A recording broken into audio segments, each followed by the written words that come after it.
जी नमस्कार। स्वागत है आप सभी का फिजिक्स पाठशाला के इस यूट्यूब चैनल पर। मैं रवि रंजन। और आज का जैसा कि हम पिछला जो हमारा वीडियो था उस वीडियो में हमने बताया था आप सभी को कि हम लोग जो है अगला जो जो वीडियो आपके लिए अपलोड हम करेंगे हम, है ना, वो वीडियो आपका जो है वो पढ़ाई से रिलेटेड होगा। लेकिन छोटा सा एक मैसेज शुरुआत में हम उन लोगों को देना चाहेंगे जिन लोगों ने पिछले वीडियो के ऊपर में हमें अ, बहुत सारा समर्थन व्यक्त किया है और बहुत सारे लोगों ने अप्रिशिएट किया है हमारे इस कार्य को। तो हम उन तमाम लोगों को शुक्रिया अदा करना चाहेंगे, उन लोगों के प्रति आभार व्यक्त करना चाहेंगे। उन लोगों ने एक दिन में ही बहुत सारा सपोर्ट किया और उसमें हमने देखा है कि लगभग 100 से ज़्यादा बच्चे को जोड़ा है। तो उसमें कई लोग हैं जो पुराने छात्र हैं, उन लोगों ने भी सहायता किया है। और बहुत सारे शिक्षक गण भी हैं जो हमारे मित्र हैं, जो साथ में कहीं ना कहीं पढ़ाए हैं, या फिर वैसे भी हैं जो हमें जानते हैं, कुछ अभिभावक भी हैं। तो स्वाभाविक बात है कि हम उन लोगों को जो है उन लोगों के प्रति आभारी हैं, उन सभी लोगों को शुक्रिया करना चाहेंगे।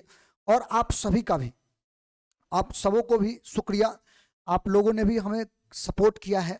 तो आज का जो मुद्दा है हम डायरेक्ट उस मुद्दा पर आते हैं और आपको ये बता दें कि हम ये जो सीरीज जो शुरू करने वाले हैं, इस सीरीज में जो हमारा लेक्चर सीरीज जो चलने वाला है 12th बोर्ड के लिए जो चलने वाला है, उस सीरीज में शुरुआती में अभी जो आपको जो लेक्चर हम देंगे, जो क्लास आपके लिए हम अवेलेबल कराएंगे, उसका साइज थोड़ा छोटा रखेंगे, उसका साइज बढ़ाएंगे धीरे धीरे करके।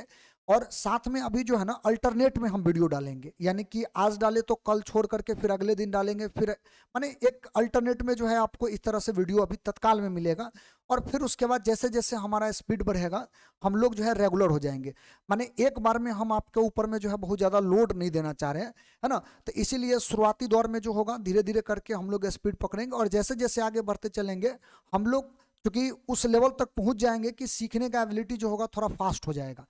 तो उस अनुसार से फिर हम लोग वीडियो को जो है साइज भी बड़ा कर लेंगे और साथ में जो है हम इसका टाइमिंग, इसका जो क्या बोलते हैं उसको, जो एक माने जो रेगुलर होता है वो रेगुलर भी आपके सामने हम प्रेजेंट करेंगे वीडियो को, है ना। तो शुरुआती दौर में सबसे पहले आप सभी बच्चों का जो 12th बोर्ड में इस बार यानी कि 2024 में जो बच्चे बैठेंगे, चाहे आप किसी भी बोर्ड से हैं, हो सकता है आप सीबीएसई बोर्ड से हैं या आप बिहार बोर्ड से हैं, है ना, किसी भी बोर्ड से हैं। हमारे पास जो है कई बच्चे हैं जो यूपी बोर्ड से भी हैं और कुछ बच्चे जो है वो झारखंड बोर्ड से भी हैं। तो हम जो है बेसिकली ध्यान तो इन दो पर ज़्यादातर दे रहे हैं, लेकिन ध्यान रखिएगा आपका भी सिलेबस जो होगा ना वो इसी अनुसार से कुछ है, केवल क्वेश्चन का पैटर्न उसका जो है अलग रहेगा, लेकिन आपका जो है पूरा का पूरा सिलेबस जो है उसमें पढ़ना इतना ही टॉपिक होता है। तो सीधी सी बात है कि आपका भी प्रिपरेशन जो है इसमें हो जाएगा, है ना। तो अभी सबसे पहले आप लोगों से बात ये करना है कि जो फिजिक्स हम लोग करने वाले हैं, जिसका हम लोगों को जो है आज से शुरुआत कर लेना है, उस फिजिक्स को पढ़ने के लिए आपको कुछ मैथमेटिकल टूल्स जो है पहले आना चाहिए। हालांकि हम चाहते हैं कि ये वाला जो टूल्स है जो आपको पहले से ही कवर करके रखना चाहिए था, है ना, ये टूल्स को हम ना बतावें और अगर जरूरत पड़े तो हम बता देंगे। लेकिन ध्यान रहे चूंकि ये 11th का बात है, ये जितना भी टूल्स जो आपके सामने जो दिख रहा है ये 11th में भी फिजिक्स के टीचर बताते हैं। तो निश्चित तौर पे आपको जो है इसका जानकारी होगा। अगर नहीं जानकारी है तो हम इस पर जो है अलग से फिर वीडियो बना देंगे, लेकिन फिलहाल पहले आपके रिस्पॉन्स का हम इंतजार करेंगे।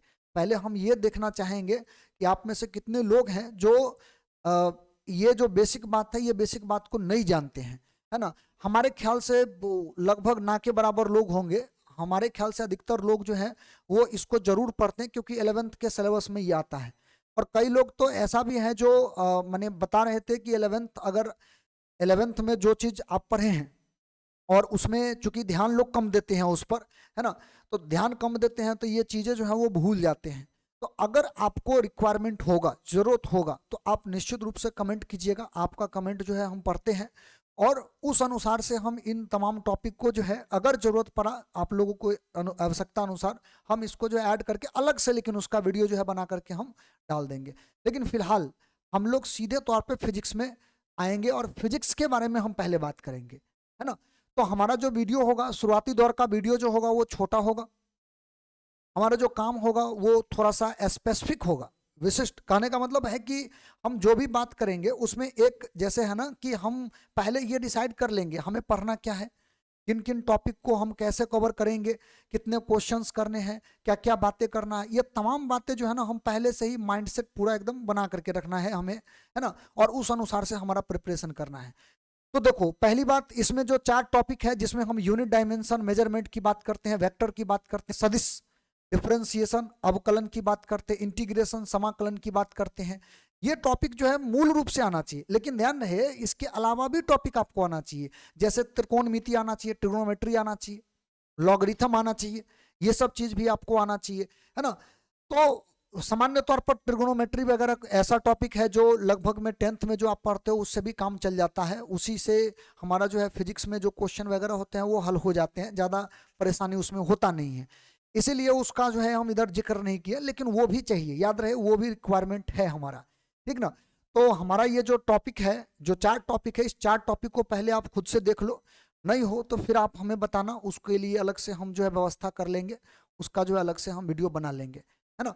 तो डायरेक्ट आते हैं हम अपने पॉइंट पर। देखो पहले तो हम डिस्कशन करेंगे सिलेबस का, जैसा कि पिछले वीडियो में हम आपको बताए भी थे कि अगला जो वीडियो बनेगा उसमें सीधे तौर पर पढ़ाई से संबंधित बातें हम आपके सामने रखेंगे, है ना। और वही चीज जो पहले भी बता रखे हम कि आपका जो है प्रेजेंटेशन, आपके सामने जो है जो भी चीजें हम प्रेजेंट करेंगे वो एक सिलसिलेवार तरीका से आपके सामने रखेंगे, तमाम मुद्दा पर जो है एक एक करके हम लोग बात करेंगे कि हमें करना क्या है। और लास्ट जैसे जैसे हम लोग आगे बढ़ते चलेंगे वैसे वैसे लास्ट में हमारा प्रयास ये रहता है कि टॉपिक अगर खत्म होता है तो कुछ क्वेश्चन आपको प्रैक्टिस के लिए दिया जाए, वो भी हम देने का जो है काम करेंगे, है ना। तो सबसे पहले हम बात करेंगे अपना जो सिलेबस है उस सिलेबस का। देखो हमारा जो सिलेबस है ना, जिस पूरे साल भर जिस सिलेबस को हमें पढ़ना है, तो फिजिक्स में आपका जो सिलेबस होता है वो 3 भाग में बटा होता है। वैसे एक बात और आपको बता दें कि हमारा जो फिजिक्स है ना, अगर इस फिजिक्स को देखो, 12th का फिजिक्स की बात कर रहे हैं हम, तो आपका ये जो 12th का जो फिजिक्स होता है, ये 12th का फिजिक्स कुल मिलाकर के 3 भाग में बटा होता है। फिजिक्स 12th का जो होगा इसको आप 3 ब्रांच में बांट सकते हो।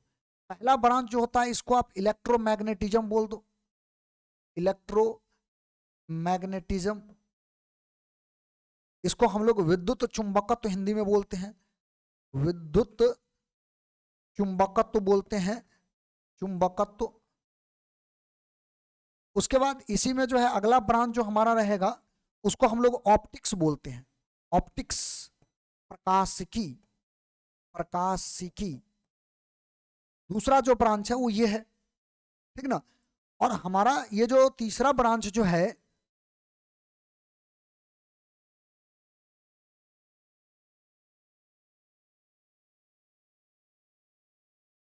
तीसरा जो हमारा ब्रांच है, ये ब्रांच जो है इसको हम लोग बोलते हैं मॉडर्न फिजिक्स, मॉडर्न फिजिक्स माने तीसरा भाग बोलो, है ना। तो इसको हिंदी में बोलेंगे आधुनिक भौतिकी, आधुनिक भौतिकी, ठीक है। तो कुल मिलाकर के ये जो है फिजिक्स का कैटेगरी है जो हमें पढ़ना है। तो हमने सिलेबस को भी कुछ उसी प्रकार से डिवाइड कर दिया है, आप देख सकते हो बोर्ड पर। पहला जो भाग है वो है इलेक्ट्रोमैग्नेटिज्म, विद्युत चुंबकत्व, है ना। पहला जो अपना भाग है इसको बोलते हैं विद्युत चुंबकत्व, और दूसरा ऑप्टिक्स है। लेकिन विद्युत चुंबकत्व में आपको कौन कौन से चैप्टर्स पढ़ने हैं वो लिस्ट पूरा बनाया हुआ है, आप देख सकते हो। इसमें 7 चैप्टर कुल मिलाकर के पढ़ने हैं, जिसमें पहला चैप्टर है इलेक्ट्रोस्टैटिक्स, स्थिर वैद्युतिकी। दूसरा चैप्टर है करंट इलेक्ट्रिसिटी, इसको बोलते हैं हम लोग विद्युत धारा। और तीसरा जो चैप्टर है वो है magnetic effect of current, electric current and electrical instrument, यानी विद्युत धारा का चुंबकीय प्रभाव और विद्युतीय यंत्र, है ना। ये जो चैप्टर है ये हमें पढ़ने हैं। उसके बाद चौथा जो चैप्टर है वो है मैग्नेटिज्म एंड मैटर्स, चुंबकत्व और चुंबकीय पदार्थ। फिर उसके बाद है इलेक्ट्रोमैग्नेटिक इंडक्शन, विद्युत चुंबकीय प्रेरण। फिर उसके बाद है अल्टरनेटिंग करंट, प्रत्यावर्ती धारा, इलेक्ट्रोमैग्नेटिक वेव, विद्युत चुंबकीय तरंग। तो कुल मिलाकर के ये 7 चैप्टर है जो इलेक्ट्रोमैग्नेटिज्म के अंतर्गत आता है, और हमें ये पूरे चैप्टर जो है पूरे डिटेल में एक एक करके हमें समाप्त करना है। एक एक टॉपिक पर हम लोग ध्यान देंगे, फोकस करेंगे। इसीलिए क्योंकि देखो मार्क्स आपका जो है एक एक मार्क्स जो है इंपॉर्टेंट है। कुल मिलाकर के 70 नंबर का आपसे एग्जाम लेता है। तो इसमें जो मार्क्स का कैटेगराइजेशन है वो कैटेगराइजेशन कुछ ऐसा है जो हम यहाँ पर आपके सामने लिख दे रहे हैं। इलेक्ट्रोस्टैटिक जो पहला चैप्टर है, यहाँ से कम आपको जो है 8 नंबर का क्वेश्चन निश्चित तौर पे पूछा जाता है। देखो एक बात ध्यान रखना, चूंकि अथवा करके क्वेश्चन पूछने का प्रचलन जो है अभी थोड़ा ज्यादा है ना। अथवा करके जो है क्वेश्चन पूछने का प्रचलन है, क्योंकि डबल करके आपसे प्रश्न देता है। तो 8 नंबर तो कम से कम इसको पूछना ही है, इससे ज्यादा का आपसे पूछा जाएगा। जनरली जो है ज्यादा से आपसे जो है वो पूछा जाता है, क्योंकि अथवा करके थोड़ा है क्वेश्चन पूछने का प्रचलन। लेकिन ध्यान रहे कि 8 नंबर कम से कम इसको पूछना जो है वो अनिवार्य है। अगला जो हमारा चैप्टर है करंट इलेक्ट्रिसिटी, इस करंट इलेक्ट्रिसिटी से कुल जो है आपसे 7 नंबर का प्रश्न जो है वो पूछता है करंट इलेक्ट्रिसिटी से। फिर उसके बाद 2 चैप्टर जो है ना, एक है magnetic effect of electric current, विद्युत धारा का चुंबकीय प्रभाव और विद्युतीय यंत्र, और एक है मैग्नेटिज्म एंड मैटर्स, चुंबकत्व और चुंबकीय पदार्थ। ये दोनों जो चैप्टर है, इन दोनों चैप्टर से कॉम्बिनेशनल वाला फॉर्म में जो है आपसे जो है मार्किंग पैटर्न दे रखा है, कंबाइन करके मार्किंग पैटर्न दे रखा है, और दोनों को मिला करके जो है 8 नंबर का क्वेश्चन एकदम 100% है, इसको पूछना है। इसमें क्या होता है कि कभी इससे ज्यादा पूछा तो कभी इससे ज्यादा पूछा, ऐसे करके हो सकता है। इसीलिए दोनों को कंबाइन फॉर्म में इसका जो है मार्किंग पैटर्न आपके सामने है ना। और अगला जो है इसका भी 2 चैप्टर को आप कॉम्बिनेशन फॉर्म में इसका मार्किंग पैटर्न देखोगे। एक है आपका विद्युत चुंबकीय प्रेरण और एक है प्रत्यावर्ती धारा। ये दोनों का जो मार्किंग पैटर्न है ये भी सेम, माने दोनों को जो है कंबाइन करके दिया जाता है, और इसका भी मार्किंग पैटर्न में जो है मार्क्स जो है वो 8 नंबर का क्वेश्चन आपसे पूछा जाता है। और लास्ट में आपका एक चैप्टर है, इसको बोलते हैं इलेक्ट्रोमैग्नेटिक वेव, विद्युत चुंबकीय तरंग। और विद्युत चुंबकीय तरंग से जो आपसे क्वेश्चन पूछता है वो है 3 नंबर का प्रश्न, ठीक ना। 3 नंबर का प्रश्न जो है आपसे यहां से पूछेगा। इधर हम क्लास की संख्या आपके सामने नहीं रख रहे हैं, क्योंकि ये जो क्लास है वो फ्लक्चुएशन होते रहेगा, तो कितना दिनों में हम इन तमाम टॉपिक को कवर कर लेंगे इसका जो है आइडिया निकालना थोड़ा मुश्किल है, क्योंकि इधर का जो है उतना ज्यादा तजुर्बा है नहीं हमें। जो रेगुलर क्लास होता है उसमें 1.5 घंटा का पीरियड है, तो कई वर्षों से वो चलते आ रहा है, तो वो पूरा माइंड में जो है सेट रहता है कितना दिनों में ये टॉपिक खत्म हो जाता है। लेकिन इधर जो है थोड़ा सा मुश्किल है ये बात बताना, इसीलिए हम नहीं लिखे हैं। लेकिन इतना आप ध्यान रखना कि हम पूरे सिलेबस को जो है ना टाइम पे खत्म कर देंगे। जो आपका एग्जाम होता है वो एग्जाम से महीना भर पहले जो है पूरा चीजें जो है वो खत्म करने का हमेशा से हम जो है रूटीन बना करके चलते हैं। क्यों ऐसा? इसीलिए क्योंकि 1 महीना का टाइम कम से कम आपको मिलना चाहिए जिसमें आप सेल्फ स्टडी करो। सेल्फ स्टडी जो है वो ज्यादा इंपॉर्टेंट होता है ना। आखिरी में आप देख लो हम कितना हो कोई भी टॉपिक को जानते हैं और वो चीजें को तुम्हारे सामने बोर्ड पर हम प्रेजेंट कर दें, वो चीजें आपके काम तब तक नहीं आएगा जब तक आप उस चीज को जो है खुद से न माने समझ नहीं सकते हो, या फिर खुद से जो है आप उसको लिख नहीं सकते हो, तब तक जो है वो टॉपिक आपके कोई काम आने वाला नहीं है। हम कितना हो दफा एक चीज को बता दें लेकिन आप फिर भी वो टॉपिक पर जो है कमांड नहीं कर पाते हैं, तो वो आपके कोई काम का नहीं रहेगा, वो केवल कॉपी में पड़ा रहेगा, है ना। तो आप सभी को एक ये बात बताना चाहेंगे पहले से ही कि आप अपना कॉपी कलम लेकर के ही वीडियो देखने का प्रयास करना। जो एग्जाम देने के लिए तैयारी कर रहे हैं, जो देख रहे हैं वीडियो को, उन लोगों से आग्रह है कि आप कॉपी कलम लेकर के बैठें, वीडियो को पॉज करके नहीं हो तो ये चीजें जो है आप साथ में नोट करते चलें। अंतिम तक आपका एक बेहतरीन नोट्स तैयार हो जाएगा। ध्यान रखिएगा, आपको गैस पेपर वगैरह खरीदने की जरूरत नहीं पड़ेगा। उतना अच्छा से हम इन तमाम टॉपिक को जो है ना आपके सामने प्रेजेंट कर देंगे कि आपका वो जो नोट्स होगा एक पावरफुल नोट्स रहेगा। उसके माध्यम से आप इजी वे में लास्ट में जो रिवीजन करने का जो टाइम आपको दिया जाता है उसमें इजी तरीका से जो है आप रिवीजन कर सकते हो। तो इसलिए नोट्स आप जरूर बनाओ और नोट्स आपका अपना होना चाहिए, ठीक ना। तो जो बात हम बताएंगे वो तो आप नोट्स में शामिल करो ही, क्योंकि वो तो आपके सिलेबस का ही हम बात बताएंगे। लेकिन साथ में आप उन चीजों को भी जोड़ सकते हो जो हम बोलते तो हैं लेकिन लिखते नहीं हैं।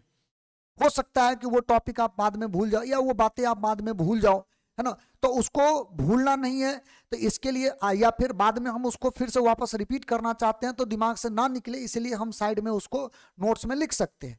और आपके पास एनसीईआरटी जरूर होना चाहिए। एनसीईआरटी का जो किताब है ये जरूर होना चाहिए, और दोनों पार्ट आप ले लो। वैसे अभी जो हम लोग जिस पर बात करेंगे वो पार्ट 1 होगा, लेकिन आपके पास जो है ना पार्ट 1 और पार्ट 2 दोनों किताब होना चाहिए। ठीक है, आप जिस भी मीडियम में पढ़ रहे हो, हिंदी में पढ़ रहे हो तो हिंदी में किताब ले लो, इंग्लिश में पढ़ रहे हो तो इंग्लिश में किताब ले लो। जिस भी माध्यम में आपका एग्जाम है या जिस भी माध्यम में आप एग्जाम देना चाहेंगे उस माध्यम में आप किताब ले लो, और उसी माध्यम में आप नोट्स भी बनाना। ये नहीं कि हम हिंदी इंग्लिश लिख रखे हैं तो आप भी ऐसा काम करो, हमें दोनों को बताना है, हिंदी वालों को भी बताना है, इंग्लिश वालों को भी बताना है, इसीलिए हम बाइलिंगुअल लेकर के चल रहे हैं। लेकिन आप लोग ऐसा गलती नहीं करना, आप कोई एक भाषा चुनो, चाहे आप हिंदी में लिखो चाहे आप इंग्लिश में लिखो, नोट्स जब बनाओ तो आप ऐसे बनाओ। ठीक है, तो ये तो पहला ब्रांच या पहला भाग जो आपका फिजिक्स के 12th के फिजिक्स का जो भाग है उसका ये पूरा इंफॉर्मेशन है। अब इसका जो दूसरा भाग है, दूसरा भाग जो आपका है ये है, यहां पर आप देख सकते हो कि इसमें जो है ना ऑप्टिक्स, दूसरा भाग जो है वो ऑप्टिक्स है, प्रकाशिकी। दूसरा जो भाग है ये है प्रकाशिकी। ठीक है, तो प्रकाशिकी ये जो भाग है ना, इसमें आप गौर करना, तो प्रकाशिकी को हम दो भाग में बांट करके पढ़ते हैं। एक जो होता है ज्योमेट्रिकल ऑप्टिक्स या इसी को रे ऑप्टिक्स बोलते हैं, और यही बात जो है आप 10th में पढ़े होंगे, 10th का जो आपका सिलेबस होता है वो 10th के सिलेबस में आपको जो है यही चीज पढ़ाया जाता है।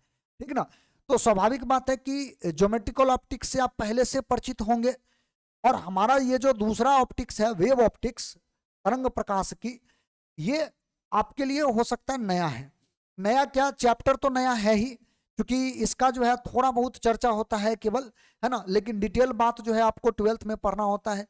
और बोर्ड में आपका ये दोनों जो टॉपिक है, ये दोनों टॉपिक को मिला करके बोर्ड में जो क्वेश्चन जो आपको पूछा जाएगा वो 14 मार्क्स का होगा, 14 नंबर का क्वेश्चन होगा, है ना। तो आप गौर करेंगे तो देखेंगे कि इससे जो मार्क्स का कंजम्पशन हो रहा है वो बड़ा है, तो चैप्टर भी बड़ा है। दोनों को अगर मिला दो तो इसको भी खत्म करने के लिए जो है हमें करीब करीब जो है 1.5 घंटा का क्लास जो होता है उसमें 30 से ज़्यादा क्लास जो है लग जाता है। तो स्वाभाविक बात है कि आपको पढ़ने के लिए जो है उतना सारा जितना कुछ भी इसका जो जानकारी है वो जानकारी आपको जो है प्राप्त करने के लिए थोड़ा टाइम देना पड़ता है, क्योंकि सिलेबस इसका बड़ा होता है, ये जो है बड़ा टॉपिक है इसका, है ना। और आखिरी में आपका जो एक ब्रांच है इसको बोलते हैं मॉडर्न फिजिक्स, है ना। थोड़ा सा इसमें हमें लगता है ये टाइपिंग मिस्टेक है ना, इसको हम सही कर लेंगे, है ना, एक आध दो जगह पे है, बाद में इसको फिर से रीचेक कर लेंगे। तो आप देख लो, पहला इसमें चैप्टर जो पढ़िएगा इसको बोलते हैं प्रकाश विद्युत प्रभाव, या आप ऐसे फोटो इलेक्ट्रिक इफेक्ट आप इसको जो बोलते हैं। तो इसको एनसीईआरटी का अगर आप किताब देखेंगे तो एनसीईआरटी की किताब में इसका नाम दे रखा है ड्यूअल नेचर ऑफ मैटर, है ना, पदार्थ का द्वैत प्रकृति, दो गुण। तो दो गुण कहने का मतलब कोई भी पदार्थ हो उसमें दो तरह का गुण होता है, एक उसके अंदर में पार्टिकल नेचर होता है, माने छोटा छोटा कण का गुण है, और एक उसके अंदर में तरंग का गुण होता है, इसीलिए इसको ड्यूअल नेचर ऑफ मैटर के नाम से भी उसमें एनसीईआरटी में हम लोग जानते हैं। लेकिन उसका क्या डिटेल है ये तमाम चीजें हम इस सिलेबस जब हम फोटो इलेक्ट्रिक इफेक्ट पढ़ेंगे उस समय देखेंगे। दूसरा है एटॉमिक फिजिक्स, परमाणु की भौतिकी, और वही एटॉमिक स्ट्रक्चर जो आप 11th में केमिस्ट्री में पढ़े होंगे। अगर आप ऐसे कह दो कि वो सेम टू सेम वही चीजें जो है आपको इसमें पढ़ना, थोड़ा बहुत चेंज वगैरह कर करके, लेकिन वही बात आपको पढ़ना होता है। फिर उसके बाद न्यूक्लियर फिजिक्स, ये भी आपको उधर देखने को मिला होगा, इलेक्ट्रॉनिक्स और कम्युनिकेशन सिस्टम। तो ये जो दो टॉपिक है हमारे ख्याल से ये दो टॉपिक आपके लिए बिल्कुल नया होगा। तो पहले हम मार्किंग पैटर्न इसका क्या है हम पहले इसको डिस्कस कर ले, फिर उसके बाद आगे की बात हम करेंगे। देखिए, पहला जो अपना टॉपिक है फोटो इलेक्ट्रिक इफेक्ट। तो फोटो इलेक्ट्रिक इफेक्ट से जो आपसे प्रश्न पूछेगा उसमें 4 नंबर का क्वेश्चन आपसे पूछेगा, 100% 4 नंबर का क्वेश्चन जो है आपसे पूछा ही जाएगा। फिर आप देखो एटॉमिक फिजिक्स और न्यूक्लियर फिजिक्स, परमाणविक भौतिकी और एक है नाभिकीय भौतिकी, इन दोनों को कंबाइन करके आपसे मार्किंग पैटर्न जो है वो बना रखा है, आपके लिए बना रखा है। और इन दोनों को कंबाइन करके जो है ना आपसे 6 नंबर का क्वेश्चन यहां से पूछेगा। इलेक्ट्रॉनिक्स से आपसे जो है वो 7 नंबर का क्वेश्चन पूछेगा, और कम्युनिकेशन सिस्टम जो है यहां से आपसे 5 नंबर का क्वेश्चन पूछेगा। हालांकि बीच में कम्युनिकेशन सिस्टम को जो है वो साइड करने का बात चल रहा था, सीबीएसई तो हमारे ख्याल से इधर से नहीं पूछता है, अब पता नहीं फिर से उसको ऐड किया कि नहीं, लेकिन कुछ दिन तक हम भी देखे थे कि एनसीईआरटी के लास्ट चैप्टर में ये था, लेकिन बाद में गायब हो गया था, कुछ एनसीईआरटी में ये था नहीं। लेकिन बिहार बोर्ड को हम देखें कि बिहार बोर्ड जो है उस साइड जिस समय ये चल रहा था कि इसको साइड कर दिया गया, उस समय भी इससे क्वेश्चन पूछा था। तो आप इस चैप्टर को इग्नोर नहीं करना, ठीक है ना, आप इसको तैयारी में जरूर रखना। तो कुल मिलाकर के आपका ये जो है 70 नंबर का क्वेश्चन थ्योरेटिकली आपसे पूछा जाएगा। 70 मार्क्स का क्वेश्चन आपसे थ्योरेटिकली जो है वो पूछा जाएगा। तो ये पूरा का पूरा आपका 12th का सिलेबस है और सिलेबस का ये मार्किंग पैटर्न है। तो हम एक एक चैप्टर को पूरा डिटेल में बात करेंगे, एक एक चैप्टर छोड़ो, एक एक टॉपिक का हम पूरे बढ़िया से हम एक एक करके डिस्कशन करेंगे और आपके सामने इजी तरीका से और थोड़ा सा जो भी बातें आपके सामने हम प्रेजेंट करेंगे एक सिलसिलेवार तरीका से, ताकि आपको बातें जो है वो बिल्कुल अच्छा से समझ में आवे, ठीक ना। तो आज हम पहले तो आपको ये सिलेबस के बारे में बता दिए कि आपको इसमें क्या क्या चीजें करना है। स्वाभाविक बात है कि हमें अगर पूरा लिस्ट में देखें तो लिस्ट में हमारा जो पहला जो टॉपिक आता है वो इलेक्ट्रोस्टैटिक्स, ये इलेक्ट्रोस्टैट आएगा। तो ये इलेक्ट्रोस्टैट जो है इसी को हमें पढ़ना है। इलेक्ट्रोस्टैट जो अपना पहला जो ब्रांच है, इलेक्ट्रोमैग्नेटिज्म का जो पहला जो टॉपिक है, हमें इसे ही पढ़ना है। तो सीधी सी बात है, हमको ये टॉपिक जो है इसको शुरू करना है और थोड़ा सा हम इस पर डिस्कशन आज के क्लास में कर लेते हैं। वैसे जितना भी और भी बातें जो डिटेल में चलेगा उसको हम लोग अगले क्लास में ज़्यादातर अच्छा से और ज़्यादा डील करेंगे, लेकिन थोड़ा सा हम लोग एकदम इलेक्ट्रोस्टैट चूंकि पहला चैप्टर है तो इस पर हम आज चर्चा कर लेते हैं, है ना। और आपको ये बात हम पहले बता रखे हैं कि हम लोगों का जो डिस्कशन होगा, जो भी डिस्कशन हम लोग इसमें करेंगे, उसमें शुरुआती का जो वीडियो लेक्चर होगा वो छोटा होगा और अल्टरनेट में मिलेगा। माने आज मिला, एक दिन गैप करेंगे, फिर अगले दिन देखेंगे, फिर मिलेगा, अगले दिन गैप होगा, फिर ऐसे ऐसे सिलसिलेवार तरीका से शुरुआती दौर में चलेगा। लेकिन जैसे जैसे आप आगे बढ़ेंगे वैसे वैसे ये तमाम चीजें है वो कंटिन्यू कर दिया जाएगा, है ना। तो हमारा पहला जो चैप्टर है वहां से थोड़ा सा आज जो है शुरुआत कर लेते हैं, थोड़ा सा हम लोग जो है इसके मुद्दा पर जो है बात कर लेते हैं। देखो, पहला चैप्टर आपका है इलेक्ट्रोस्टैटिक्स। इसको बोलते स्थिर वैद्युत की। स्थिर वैद्युत की वैसे नाम से थोड़ा सा आपको स्पष्टता आ जाएगा। स्थिर का मतलब होता है रुका हुआ, स्थिर का मतलब होता है रुका हुआ, स्टैटिक, है ना। कोई भी अगर वस्तु रुका रहे तो उसको हम लोग बोलते हैं स्टैटिक्स या उसको बोलते हैं स्थिर होना। और वैद्युतिकी का मतलब आप चार्ज बोल सकते हो, आवेश बोल सकते हो। तो जब आवेश रुका रहेगा तो उसी को हम लोग बोलेंगे स्थिर वैद्युत या स्थिर वैद्युतिकी। जब आवेश रुका रहे तो उसी को आप स्थिर वैद्युतिकी बोलेंगे। लेकिन ये फिजिक्स का एक ऐसा टॉपिक है जिसमें रुका हुआ आवेश का जितने भी प्रभाव होते हैं वो तमाम प्रभाव का अध्ययन किया जाता है। इसमें एक एक करके डिटेल में बात किया जाता है। देखो, वैसे चार्ज जो है वो कई तरह के प्रभाव डालते हैं। आप लोग भी शुरू में आप पढ़े होंगे कि आवेश का जो है चारों ओर एक क्षेत्र होता है। जैसे गुरुत्वाकर्षण में बताया होगा, बताया गया होगा आपको कि गुरुत्वाकर्षण में कोई भी अगर वस्तु है तो उस वस्तु के चारों ओर एक गुरुत्वाकर्षण क्षेत्र होता है ना। उसी तरीका से कोई भी आवेश हो तो उस आवेश के चारों ओर एक क्षेत्र होता है, उसको हम लोग इस भाषा में जो है यहाँ पर इसको इलेक्ट्रिक फील्ड बोलते हैं, विद्युत क्षेत्र बोलते हैं, इलेक्ट्रिक फील्ड बोलते हैं। तो हमें इसका अध्ययन करना है, हम इन तमाम टॉपिक के बारे में जो है बात करेंगे। तो विद्युत क्षेत्र बेसिकली है क्या? तो विद्युत क्षेत्र जो है रुका हुआ आवेश का एक प्रभाव है, इफेक्ट है। पोटेंशियल, विभव, ये भी उसका एक इफेक्ट है, आवेश का एक प्रभाव है, ठीक ना। तो बेसिकली इलेक्ट्रोस्टैटिक्स, स्थिर वैद्युत की एक ऐसा चैप्टर है जिसके अंतर्गत, जिसमें हम लोग डे टू डे लाइफ में या फिर जो विद्युतीय प्रभाव का जिसमें चर्चा हो हम उसका अध्ययन करते हैं, ठीक ना। तो इलेक्ट्रोस्टैटिक्स एक ऐसा चैप्टर है जिसमें रुका हुआ आवेश का जो विद्युतीय प्रभाव है उसका हम लोग इसमें अध्ययन करते हैं। और कुल मिलाकर के अगर एनसीईआरटी को अगर आप देखिएगा तो इस इलेक्ट्रोस्टैटिक्स को एनसीईआरटी वालों ने दो भाग में बांटा है, यानी दो चैप्टर में उसको डिवाइड कर रखा है। लेकिन हम इसके टॉपिक को जो है ना 4 टॉपिक में डिवाइड कर रखे हैं। ये 4 टॉपिक में डिवाइड करने का जो रीजन है वो रीजन आपको हम पहले बता दें, उसके बाद फिर हम आगे का जो भी चर्चा है उस पर हम बात करेंगे। आप पहले समझ लो, ये जो टॉपिक है इलेक्ट्रोस्टैटिक्स ये थोड़ा बड़ा है। अगर आप इसको माने थोड़ा सा 1 मिनट रुक जाओ।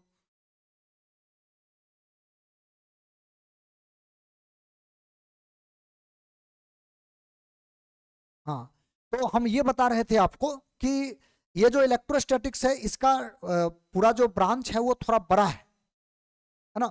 तो स्वाभाविक बात है कि हम उसमें जो है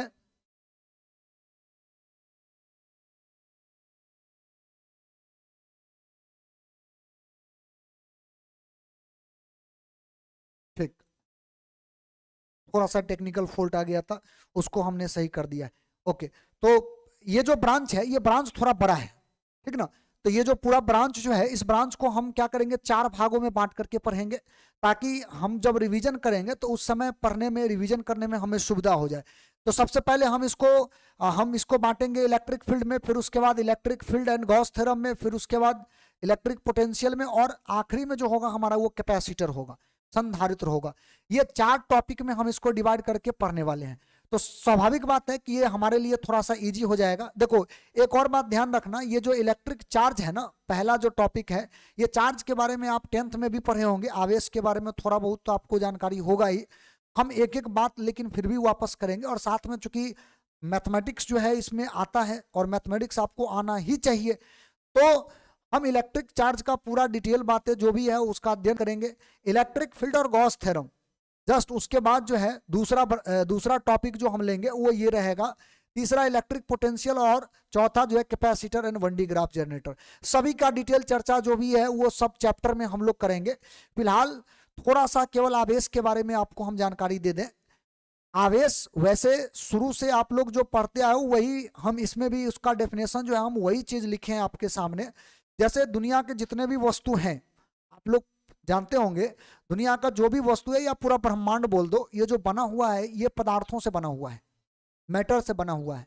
और मैटर जो होता है वो एटम से बना हुआ है, परमाणु से बना हुआ है। और परमाणु जो है वो खुद इलेक्ट्रॉन, प्रोटॉन, न्यूट्रॉन, ये छोटे छोटे पार्टिकल से बने हुए हैं, है ना। तो जिसमें इलेक्ट्रॉन प्रोटॉन जो होते हैं उसके ऊपर में चार्ज होता है। तो चार्ज बेसिकली किसी मैटर का गुण है, किसी पदार्थ का एक गुण है। जैसे अगर कहीं पर कोई वस्तु है और वो वस्तु किसी तरीका से चार्ज हो गया, चार्ज करने के कई मेथड होते हैं तो हम उस पर चर्चा करेंगे। लेकिन अगर मान लो कि इसके ऊपर में प्लस चार्ज आ गया, एक और ऑब्जेक्ट है जिसके ऊपर माइनस चार्ज आ गया, तो स्वाभाविक बात है ये दोनों ऑब्जेक्ट जो होगा एक दूसरे को क्या करेगा, अपनी ओर आकर्षित करेगा। अपोजिट चार्ज जो होता है वो अपनी ओर आकर्षित करता है, जो आप 10th स्टैंडर्ड के बेसिक क्लास में जो आप पढ़े हो। उसी तरह कोई प्लस प्लस चार्ज को ला करके रख दे तो ये एक दूसरे को रिपेल करेगा, एक दूसरे को ये भगाएगा। निगेटिव निगेटिव चार्ज को भी अगर आप रख दो तो भी एक दूसरे को ये भगाएगा। अर्थात कहने का मतलब ये होता है कि अगर सिमिलर चार्ज को एक साथ रखा जाता है तो ये रिपेल करेगा, और डिससिमिलर या ये कह दो कि असमान आवेश को रखा जाता है तो वो एक दूसरे को आकर्षित करता है। तो बेसिक बात यह है कि आवेश किसी वस्तु का प्रॉपर्टी है, कोई वस्तु है उसका एक गुण है, और इसी गुण के माध्यम से एक वस्तु जिसके ऊपर में प्लस चार्ज है वो दूसरे वस्तु जिसके ऊपर माइनस चार्ज है इसके ऊपर में बल आरोपित कर रहा है। इसी वजह से ये क्या कर रहा है, अपनी ओर खींच रहा है, और उसी उसी गुण के बदौलत ये धक्का देके भगा भी रहा है। मतलब आवेश किसी वस्तु का एक गुण है, जिस गुण के माध्यम से एक वस्तु किसी अन्य वस्तु के ऊपर में इलेक्ट्रोस्टैटिक फोर्स, स्थिर विद्युत बल आरोपित करता है। तो ये आवेश का कहानी है। आवेश के बारे में थोड़ा सा और भी डिटेल में हम लोग बात करेंगे, लेकिन आज का जो वीडियो है इस वीडियो को जो है हम यहीं पर समाप्त कर दे रहे हैं। थोड़ा सा चूंकि हम पहले भी बोले थे कि आपका जो है इंफॉर्मेशन वाला वीडियो के बाद जो वीडियो मिलने वाला है अभी उसका साइज थोड़ा हम छोटा रखेंगे। जानकारी आपको केवल जो बेसिक चीजें जो है, जो बातें हम कर रहे हैं, इसका केवल आपको जानकारी मिलेगा। और जैसे जैसे आगे बढ़ते चलेंगे थोड़ा सा हम भी इस मामले में जो है जितना कुछ भी है उसको रेक्टिफाई करते चलेंगे। जैसे कुछ कुछ जो मिस्टेक हो रहा है उसको हम रेक्टिफाई करते चलेंगे, और साथ में जो है तमाम चीज़ों को एक एक करके सीखते चलेंगे। तो आज का वीडियो जो है यहीं पर हम रोकना चाहेंगे, और आप सभी को फिर जो है जितना भी बातें आपको बताए हैं अगर आपको लगे तो ये चीज़ें जो है पहले तो आप जो है कॉपी में अपना नोट कर लेना, और अगले क्लास में अगला जो अपना लेक्चर जो बनेगा, जो लेक्चर आपके सामने हम प्रस्तुत करेंगे, उस लेक्चर में बाकी बातें को जो है डिटेल में और भी चर्चा हम करेंगे। आज केवल जो है सिलेबस का एक तरह से समझ लो तो बात हमने किया है। आज का जो लेक्चर है उसमें कोई क्लास वगैरह चला नहीं, अगला जो लेक्चर होगा वहां पर क्लास वगैरह जो है आपका सुचारू रूप से चलेगा। आज जो है केवल और केवल सिलेबस की बात की है कि हमें क्या क्या करना है। ये पूरा अपना माइंड मैप अपना सेट कर लो आप लोग, और अगले क्लास से कॉन्टिन्यूअसली इस पर जो है बात होगा। ठीक है, तो आज का कहानी हम यहीं पर रोकते हैं और फिर मिलते हैं आप लोगों से अगला जो अपना क्लास होगा उस क्लास में।